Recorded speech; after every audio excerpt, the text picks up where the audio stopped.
میگه که نه ما میمانیم نه اندوه و نه هیچ یک از مردم این آبادی.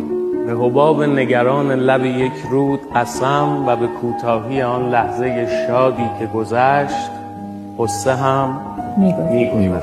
آنچنانی که فقط خاطره ای خواهد ماند. لحظه ها عریانند، به تن لحظه خود جامه اندوه مپوشان هرگز. زندگی زرکاهی است که کوهش کردیم، زندگی نام نکویی است که خارش کردیم. زندگی نیست به جز نم نم باران بهار، زندگی نیست به جز دیدن یار، زندگی نیست به جز عشق، به جز حرف محبت به کسی، ورنه هر خار و خسی زندگی کرده بس. زندگی تجربه تلخ فراوان دارد، دو سه تا کوچه و پس کوچه و اندازه یک عمر بیابان دارد. ما چه کردیم و چه خواهیم کرد در این فرصت کم؟